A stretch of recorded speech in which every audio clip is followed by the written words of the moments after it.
Hello students, स्वागत है आपका आपके अपने चैनल एफटी ग्रुप। आज हम डिस्कस करने वाले हैं बच्चों आईडीबीआई बैंक के रिक्रूटमेंट के बारे में। आपके काफ़ी सारे सवाल थे, जैसे एसबीआई पीओ के टाइम पर भी थे। अब काफ़ी बच्चों ने आईडीबीआई के रिगार्डिंग कुछ क्वेश्चंस पूछे हैं। तो आज मैं कोशिश करता हूं कि आपके उन सभी सवालों का सही सही जवाब दे सकूं और आपको अच्छे से गाइड कर सकूं। बच्चों, आईडीबीआई का जो रिक्रूटमेंट है वो शुरू हो चुका है।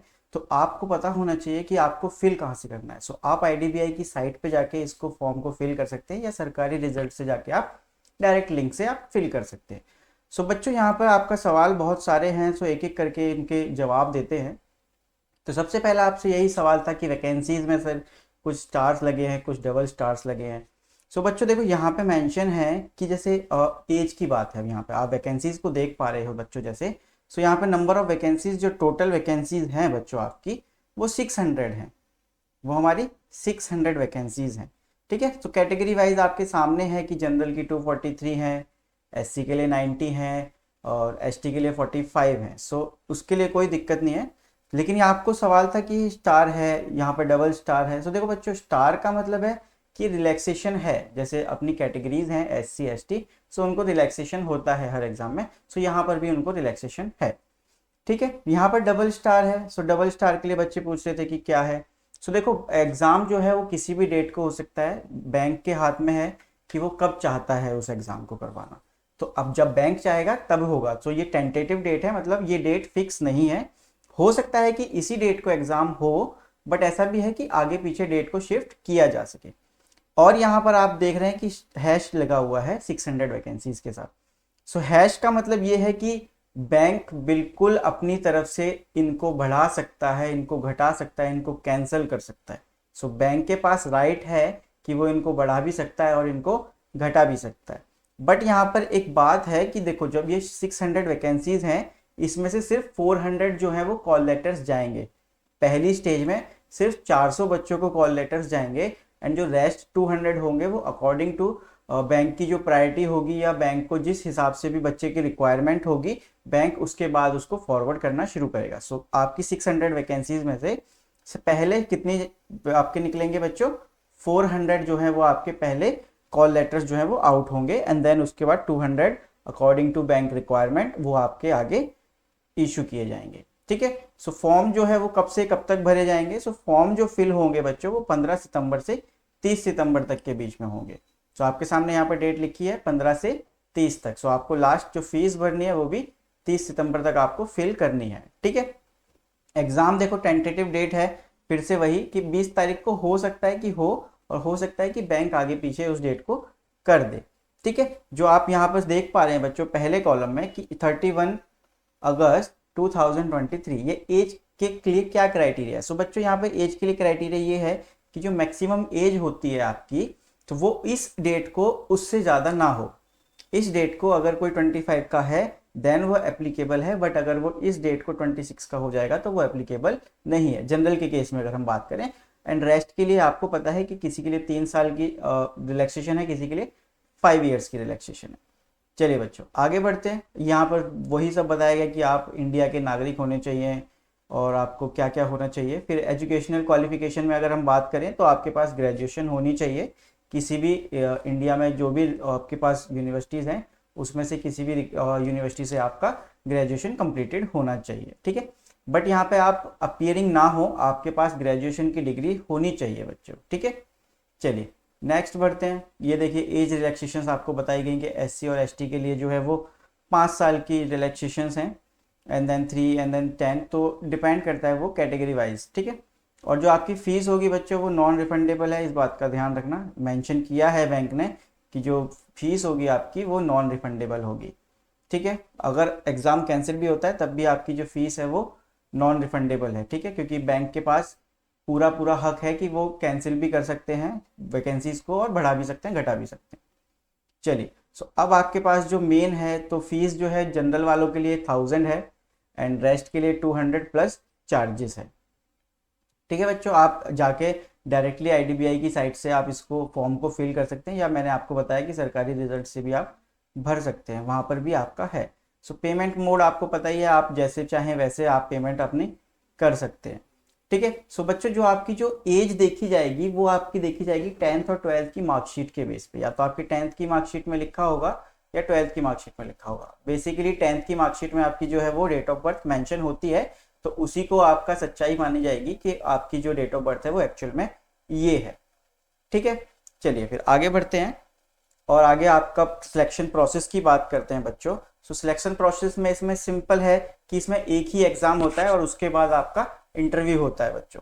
तो अगर एक ही एग्जाम होता है तो बहुत अच्छी अपॉर्चुनिटी है कि एक ही एग्जाम को निकालें और हम सिलेक्शन ले लें इंटरव्यू के बाद। सो यहाँ पे आपका लॉजिकल रीजनिंग में देखिए आपके 60 क्वेश्चन 60 मार्क्स, इंग्लिश में आपके 40 क्वेश्चन 40 मार्क्स, क्वांट में आपके 40 क्वेश्चन 40 मार्क्स, इकोनॉमिक्स या आप जनरल अवेयरनेस कह सकते हो कि 60 क्वेश्चन 60 मार्क्स। तो जो पूरा एग्जाम होगा आपका वो 2 घंटे का होगा बच्चों, मतलब 120 मिनट्स में आपको ये पूरा का पूरा जो एग्जाम है वो क्लियर करना है। और मतलब आपको सिंपल 120 मिनट मिलेंगे आपको चारों सेक्शंस उसमें करने हैं। तो कोई टाइम बाउंडेशन नहीं है कि आप इस सेक्शन में इतने ही देर रह सकते हैं। आप जिस सेक्शन में चाहें, आपका जो वीक है उसको आप छोड़ के थोड़ी देर आप दूसरे सेक्शन पर काम कर सकते हैं, बट सेक्शनल कट ऑफ होगी तो आपको उस हिसाब से मेंटेन करना पड़ेगा कि आपकी सेक्शनल कट ऑफ भी निकले। हर क्वेश्चन के लिए 1 नंबर मिलेगा और पेनल्टी 1/4 की होगी आपकी। तो मतलब एक रही सही क्वेश्चन होगा तो 1 नंबर मिल जाएगा और अगर गलत करोगे तो 0.25 आपका जो है वो डिडक्ट हो जाएगा बच्चों। ठीक है, चलिए आगे बढ़ते हैं। और भी बहुत कुछ है यहाँ पर समझने के लिए। इसके बाद आपका इंटरव्यू होगा बच्चों, अगर आप यहाँ पे सिलेक्शन होता है। देन जो आपकी जो फाइनल मेरिट लगती है बच्चों, जो यहाँ पर आपकी फाइनल मेरिट लगती है वो कैसे किस बेस पे लगती है वो मैं आपको बताता हूँ।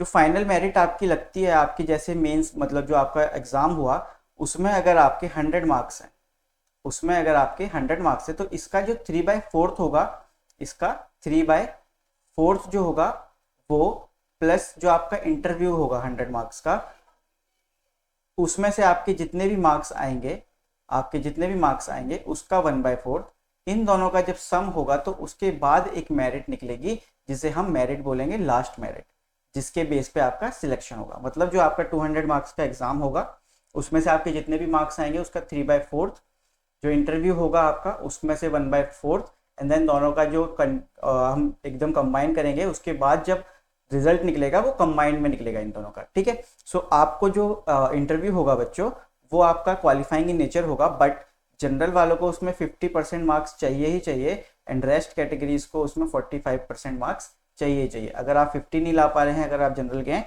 सो आपको रिजेक्ट कर दिया जाएगा। सो इंटरव्यू भी क्वालिफाइंग है बट 50 मार्क्स आपके लिए कट ऑफ रखी गई है और रेस्ट के लिए 45 रखी गई। ठीक है बच्चों, अब यहाँ तक आपका सिलेक्शन प्रोसेस होता है। बट अब इसके बाद क्या होगा, जब आपका सिलेक्शन हो जाएगा तो उसके बाद एक प्रोग्राम होगा। जैसे कि आपको पता है कि ये एक प्रोग्रामेबल कोर्स है। ठीक है, जो बैंक होगा वो आपकी पोस्ट ग्रेजुएशन कराएगा, डिप्लोमा टाइप करवाएगा। सो उसके लिए क्या होगा, आपको 3 लाख रुपीज जो है वो सबमिट करने होते हैं। आपको 3 लाख रुपीज प्लस GST आपको सबमिट करना होता है आगे के लिए। ठीक है, फिर जो बैंक है आपको उस पैसे से आपको क्या करवाता है, पढ़ाई करवाता है, या फिर जो बैंक को रिक्वायरमेंट होती है वो उस अकॉर्डिंग आपको करवा देता है उसमें, कि बैंक की जो रिक्वायरमेंट्स है वो आपको उन चीज़ों को सिखाते हैं 6 महीने। 6 महीने क्या है, आपकी एक तरीके से आपकी ट्रेनिंग चलती है। आपकी 6 महीने आपकी ट्रेनिंग चलती है, तो उन 6 महीने में आपको 5000 रुपीज़ पर मंथ आपको पे करता है बैंक इस ट्रेनिंग के टाइम पे। ठीक है, तो ये चलती है आपकी 6 मंथ्स। इसके बाद 2 महीने आपकी, इसके बाद आपकी 2 महीने इंटर्नशिप चलती है। इंटर्नशिप चलती है जिसमें आपको 15,000 रुपीज़ पर मंथ मिलता है।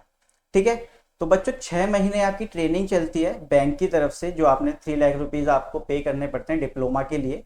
कोर्स करवाता है बैंक, जो कि कोर्स इसलिए करवाता है बैंक क्योंकि जो बैंक को रिक्वायरमेंट्स हैं कि ये चीज़ें आपको आनी चाहिए और आपको ऐसे ऐसे इन चीज़ों के बारे में पता होना चाहिए। सो बैंक उसके लिए आपको डिप्लोमा करवाता है एंड देन आपको उसके लिए पे भी करता है उस टाइम में जब आपको डिप्लोमा करवा रहा होता है। तो 5000 रुपीज़ 6 मंथ्स के लिए, 2 months internship 15,000, and then 4 months की जो आपकी जो होती है ऑन जॉब ट्रेनिंग होती है, OJT कहते हैं आप जिसको, ऑन जॉब ट्रेनिंग होती है आपकी 4 मंथ्स। ठीक है, सो ये पूरा प्रोसेस चलता है आपको 1 साल, और ये जो 3 लाख रुपए हैं आपको वो 1 साल के प्रोग्राम में आपको देने होते हैं। ठीक है, इसके बाद जब आपका ये फाइनल हो जाता है कि आपने बढ़िया से हो जाता है, देखिए यहाँ पे मेंशन भी किया है यहाँ पर कि 6 मंथ्स तक 5000 रुपीज़ आपको पर मंथ मिलेंगे 2 महीने तक आपको 15,000 रुपये मिलेंगे। ठीक है, सो 8 महीने की ओवरऑल आपकी जो टोटल ट्रेनिंग होगी, और जो 4 महीने हैं आपके, वो क्या होगा, आपका ऑन जॉब ट्रेनिंग होगी, जिसमें आप किसी भी ब्रांच में आपको पोस्ट किया जा सकता है। सो अकॉर्डिंग टू ब्रांच आपको काम करना पड़ेगा बच्चों। सो उसके बाद आफ्टर ज्वाइनिंग आप जब एज जूनियर असिस्टेंट मैनेजर आप जब ब्रांच में जाओगे, तब आपकी जो पे होगा बच्चों वो कितना होगा, 6.14 लाख टू 6.50 लाख। सो आपकी जो इनकम होगी, या फिर आप जो कह सकते हो आपका जो पे होगा, वो ये रेंज है आपकी कि 6.14 लाख टू 6.50 लाख तक होगा। ठीक है, सो ये आपकी जो है पे स्केल रहेगी बच्चों। ठीक है, और इसमें कुछ है नहीं ऐसा। देखो सर्विस बॉन्ड की अगर हम बात करें तो आपको 3 साल तक मिनिमम आपको वहाँ पे सर्विस देनी पड़ेगी। अदरवाइज अगर आप बीच में छोड़ते हो तो आपको 2 लाख प्लस टैक्सेस देने पड़ेंगे। अगर आप 3 साल से पहले पहले छोड़ते हो तो आपको ये सर्विस बॉन्ड फिल करवाया जाता है, तो आपको इसकी कंडीशंस को फॉलो करके आपको 2 लाख प्लस टैक्सेस आपको बैंक को पे करना पड़ता है। सो आप छोड़ोगे क्यों, अगर आपको लग जाएगी तो जॉब, बट ये रूल है तो इसका प्लीज़ ध्यान रखना। ठीक है, और ऐसा कुछ है नहीं यहाँ पर जो आपको बताया जाए, बस यही मेजर है कि 3 लाख रुपए आपका जो है बैंक डिप्लोमा के लिए आपसे लेता है, और बैंक खुद भी लोन दे देता है इसको। अगर मैं आपको सच बताऊं तो बैंक लोन भी दे देता है 3 लाख रुपए का, कि बैंक से ही लोन ले लो आप और फिर बाद में बैंक को ही पे कर दो।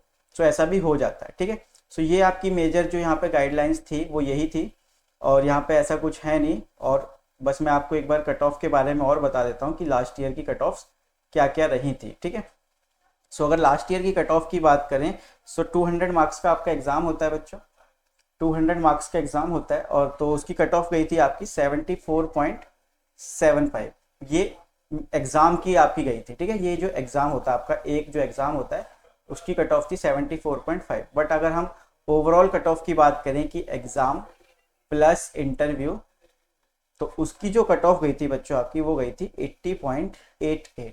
सो आप समझ रहे हो बच्चों कि 74.75 जो मार्क्स लाया होगा, जो 74.75 मार्क्स लाया होगा, उसका एग्जाम तो क्लियर हुआ होगा, बट उसको यहाँ पर इंटरव्यू में बहुत अच्छे मार्क्स लेने पड़े होंगे, शायद 100 में से 100 लेने पड़े होंगे, क्योंकि आपको पता है कि जो एग्जाम में आएगा उसका 3/4 प्लस 1/4 इंटरव्यू का होगा, तब जाके ये वाली मेरिट बनी होगी। तो इसका मतलब आप समझ रहे हो कि इंटरव्यू में काफ़ी अच्छा परफॉर्म करना पड़ा होगा। सो आप एग्जाम में अच्छे से अच्छे मार्क्स स्कोर करो, जिससे कि आपको इंटरव्यू में ईजिली आपको हो जाएगी, क्वालिफाइंग भी आप करो तो आपका हो सके।